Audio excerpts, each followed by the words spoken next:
In an outdoor marine environment, fasten an aluminum handle with blank screws, brass, galvanized steel, mild steel, or stainless steel. The answer is going to be galvanized steel. Let's talk a little bit about it. So in order for, and certainly those of you guys who have taken the Amber book already know this, and probably most of you guys know this anyway, and certainly NCARB knows this. NCARB loves to ask questions that that illustrate the rule by highlighting the exception. And so if you have the following condition, if you have dissimilar metals, especially where they're very dissimilar from what's called the galvanic chart or the galvanic sequence, they have different voltages basically. But if you have different metals and you have an electrolyte, and by that, in most cases, we're talking about, really in all cases in architecture, we're talking about water. So in the presence of water, if you have two metals touching, or if you have water running off one metal and onto another, in this case, this might be like a zinc roof or a zinc roof running onto, I'm sorry, it might be a aluminum roof running onto a zinc, no, it wouldn't be that. Let me start again. This might be a, see, even I get confused and have to look at my notes. This may be a tin roof running onto a zinc gutter, for instance. I'm not sure which it is, but you can see where the water has taken the, so they don't even have to be in contact. If the water is just falling on this and then going to that, that's enough to make this corrode. And so this metal corrosion, it looks like rust, and it's a cousin of the process of rust, but it's not quite rust. You'd think it happens all the time. I remember being, lectured about it in architecture school, and certainly it comes up all the time on the exams, especially PDD, CE, and PPD. But frankly, I'm a little bit surprised that while I'm researching it, I really can never find that many examples of it, either images or lawsuits. I'm not saying it doesn't happen all the time. I'm just saying maybe it's not quite as common as we fear. If you have been the victim, the perpetrator, I guess would be the better category for you, because you're the one who designed it. If this has happened to you, let us know in the chat which metals you used and which ones you screwed up. But basically, you have an anode and a cathode, and one of them basically corrodes the other, right? So the less noble metal, you don't have to memorize the anode cathode. I don't think it's that important. It used to be important, but NCARB has moved away from architecture trivia, and now they're going to give you a scenario like the one we gave you at the beginning, where you have to attach an aluminum handle in a marine environment. So the aluminum handle is relevant because it's one metal, and we're going to attach it with a different metal. Why not aluminum? I don't know. Maybe the aluminum screws aren't strong enough, or maybe the contractor doesn't have any handy aluminum screws.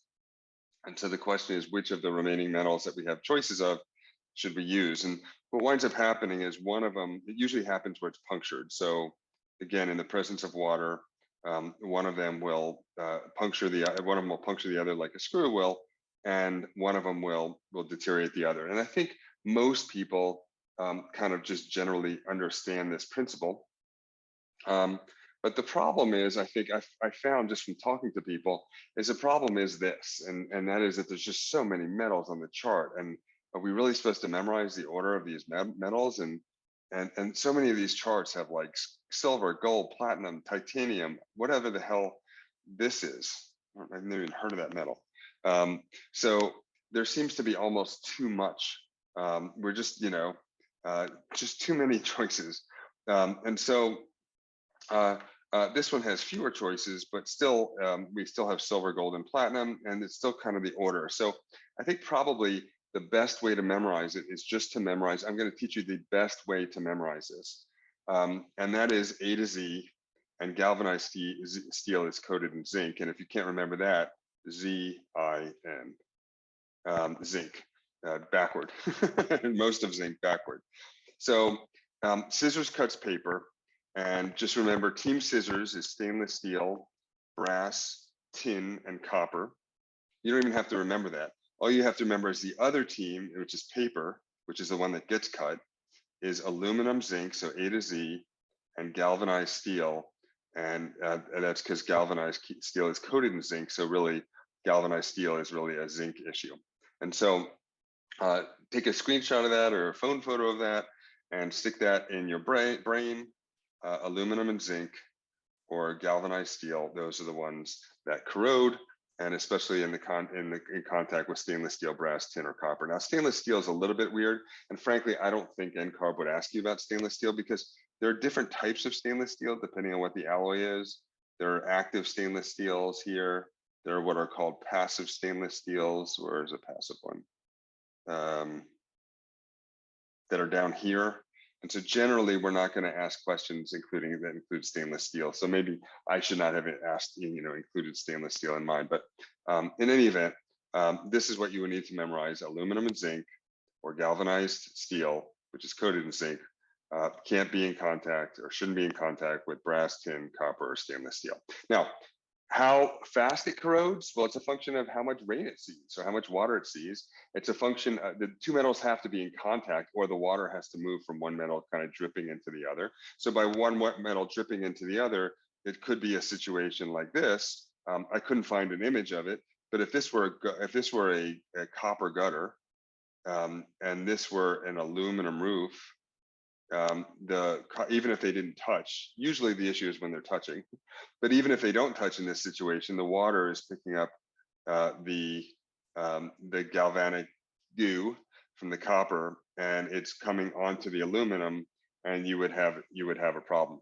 Now, part of the reason it doesn't happen maybe as commonly as we might think is because certainly with new roofs, they come with like recommended flashings, and they come with fasteners and so forth. So it's less likely with a new roof. But if you have a new roof and an old gutter, if you have a new copper roof and an old aluminum gutter or something like that, you can imagine a scenario where the gutter starts to corrode away. In any event, there is a second way to deal with it. If we have to have similar metals, we want them not touching. So we'll put like a rubber spacer or a piece of paper or some other electric insulator between them, and often in the fastener. But typically, the easier thing to do is just use the same metal for the fastener, or a similar metal on the galvanic chart for the fastener. All right, guys, good night. Get licensed.